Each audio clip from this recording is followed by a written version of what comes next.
पहले ये देखिए। आप लोगों ने नोटिस किया होगा कभी कभी जब हम वेरीगेटेड प्लांट लगाते हैं तो कुछ समय तक तो वेरीगेशन आता है, बट काफ़ी अच्छा ग्रो करने के बाद वेरीगेशन धीरे धीरे प्लांट से गायब होने लगता है। जैसे कि मेरे ये बर्ल मैक्स में अगर आप देख पा रहे होंगे तो ये मेरा वेरीगेटेड बर्ल मैक्स की वैरायटी है, जिसमें एक दो लीफ वेरीगेटेड है, बट लेकिन देखो ये भी एक लीफ वेरीगेटेड है, बट जितनी भी नई लीफ निकल रही है वो ग्रीन निकल रही है। कुछ दिनों पहले मैंने एक वीडियो शेयर किया था गार्डन अपडेट से रिलेटेड। उसमें मैंने एक वेरीगेटेड प्लांट का जिक्र किया था, जिससे रिलेटेड मुझे कुछ कमेंट्स आए थे जिनको हम स्क्रीन पे शेयर करेंगे आप सभी से। तो कुछ कमेंट्स मुझे ऐसे मिले और कुछ कमेंट्स मुझे ऐसे मिले और कुछ कमेंट्स ऐसे मिले जो इस ट्रिक को ऑलरेडी यूज़ कर रहे थे।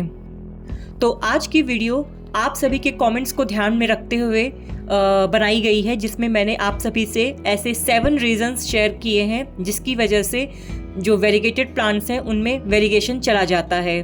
तो वीडियो को चलिए शुरू करते हैं। पहला पॉइंट है एक्सेस नाइट्रोजन फर्टिलाइजर, यानी कि ज़्यादा नाइट्रोजन। नाइट्रोजन का काम होता है क्लोरोफिल बनाना, जिससे पत्तियां जो होती हैं वो हरी बनती हैं। ज़्यादा मात्रा में नाइट्रोजन देने से प्लांट फोटोसिंथेसिस बढ़ाने के लिए हरी पत्तियां डेवलप करने लगता है। वेरीगेटेड पार्ट्स में क्लोरोफिल कम होता है, तो प्लांट्स अपने सर्वाइवल के लिए वो वेरीगेशन पार्ट को हटाना स्टार्ट कर देता है। नेक्स्ट पॉइंट है लो लाइट कंडीशंस, यानी कि रोशनी की कमी। वेरीगेटेड पत्तियों में ऑलरेडी कम क्लोरोफिल होता है। अगर लाइट भी कम मिलने लगे तो प्लांट्स जो है वो ग्रीन लीव्स यानी कि हरी पत्तियों को डेवलप करना शुरू कर देता है ताकि ज़्यादा एनर्जी बना सके। ब्राइट इनडायरेक्ट लाइट में ही वेरीगेशन स्टेबल रहता है। मैंने आप सभी से एक वीडियो में जेनेटिक रिवर्जन के बारे में शेयर किया था। तो ये प्रोसेस जो है वो नेचुरली होता है कुछ प्लांट्स में, मेनली वेरीगेटेड प्लांट्स और हाइब्रिड प्लांट्स में। तो जैसे कुछ पोथोस हो गए, सिंगोनियम की वैरायटीज़ हो गई, एग्लोनिमा हो गए। मैंने स्नैक प्लांट के बारे में आपको इस पे बताया था। तो इसमें क्या होता है कि जो आपका हाइब्रिड पार्ट होता है या वेरीगेटेड पार्ट होता है वो अपने ओरिजिनल फॉर्म, यानी कि जिससे उस प्लांट को क्रिएट किया गया होता है लैब में, उस फॉर्म में वापस चला जाता है, यानी कि अपनी मदर जैसा बिल्कुल भी नहीं दिखता है। तो उस टाइम पे क्या होता है कि आपका प्लांट ग्रीन होने लगता है, यानी कि उसमें कोई भी वेरीगेशन शो नहीं होता है या सेम मदर जैसा नहीं दिखता है वो प्लांट।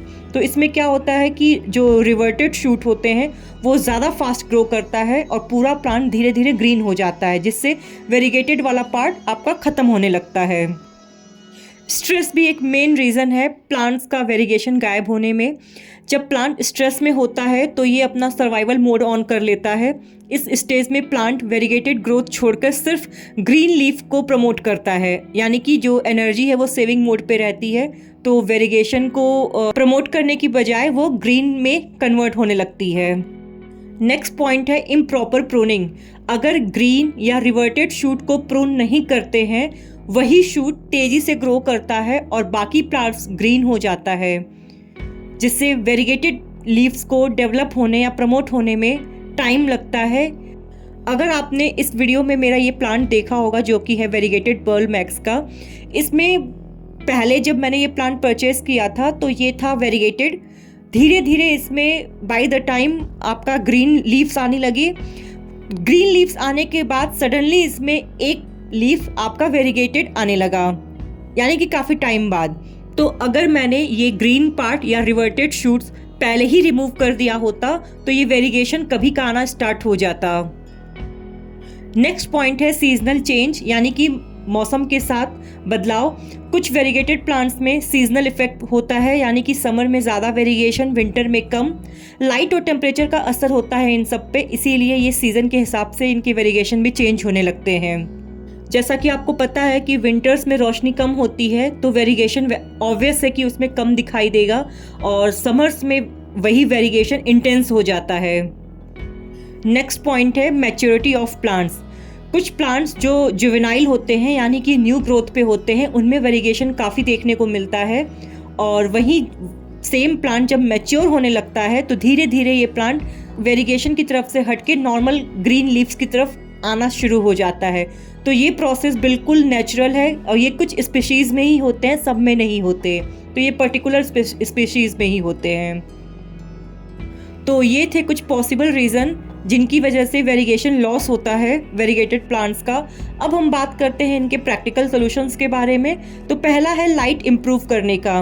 ब्राइट इनडायरेक्ट लाइट वेरीगेशन के लिए सबसे इम्पॉर्टेंट होता है। अगर प्लांट लो लाइट में रखा है तो तुरंत उसे ऐसी जगह ले जाएं जहां फिल्टर्ड सनलाइट मिलती हो। अगर आप प्लांट इंडोर ग्रो कर रहे हैं तो ग्रो लाइट का यूज़ करें। नेक्स्ट है ग्रीन रिवर्टेड शूट्स को तुरंत काट दीजिए। जो नए पत्ते फुल्ली ग्रीन निकल रहे हैं उनकी स्टेम से प्रून करके उन्हें हटा दीजिए। ओनली वेरीगेटेड शूट्स को ग्रो करने दीजिए। जैसा कि मैंने आप सभी को वीडियो में दिखाया है, उन्हीं में पैटर्न बरकरार रहता है। अगर ग्रीन शूट थोड़ा छोटा है तो प्लांट्स उसी को ज़्यादा ग्रो करेगा।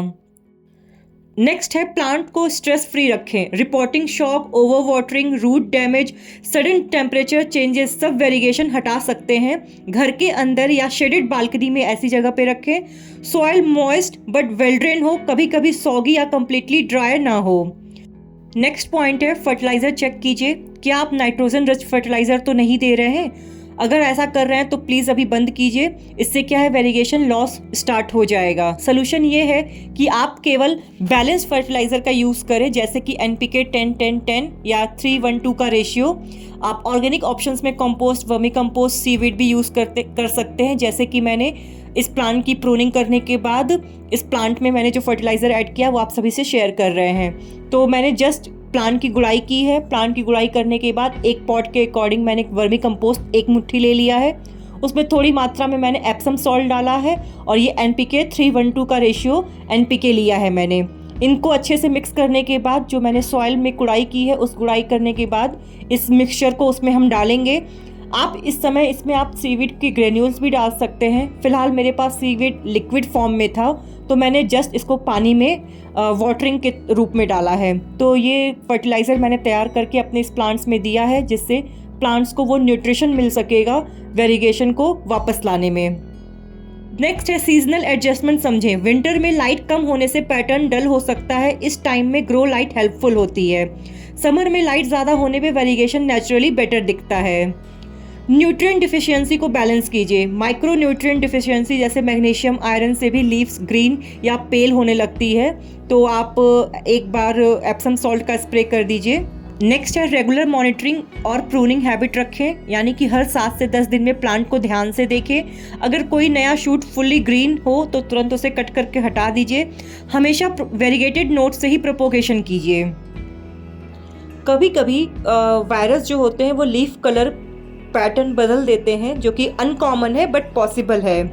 ग्राफ्टेड वेरीगेटेड प्लांट्स कभी कभी रिवर्ट हो जाते हैं। टिश्यू कल्चर प्लांट्स में भी वेरीगेशन स्टेबल नहीं होता है और UV एक्सपोजर या रेडिएशन से भी क्लोरोफिल प्रोडक्शन में बदलाव आ सकता है। तो वेरीगेशन खो जाना एक नेचुरल प्रोसेस भी हो सकता है और गलत केयर का रिजल्ट भी। लेकिन अगर आप सही light, right fertiliser, timely pruning और थोड़ा सा एक्स्ट्रा केयर करेंगे तो आपका वेरीगेटेड प्लांट लंबे समय तक अपनी खूबसूरती बनाए रखेगा। और याद रखिए, हर प्लांट एक कहानी है और उसकी रंग बिरंगी पहचान को बनाए रखना हमारी जिम्मेदारी है। तो अगर आज की आपको वीडियो इंफॉर्मेटिव लगी हो, थोड़ी सी हेल्पफुल लगी हो, तो प्लीज़ चैनल को सब्सक्राइब करना ना भूलें। मिलते हैं आपसे नेक्स्ट प्लांट स्टोरी के साथ। तब तक अपने प्लांट से प्यार करें, उनकी केयर करें, क्योंकि वो भी आपको वापस प्यार ही देंगे। तो मिलते हैं आप सभी से नेक्स्ट वीडियो में। तब तक के लिए हैप्पी गार्डनिंग।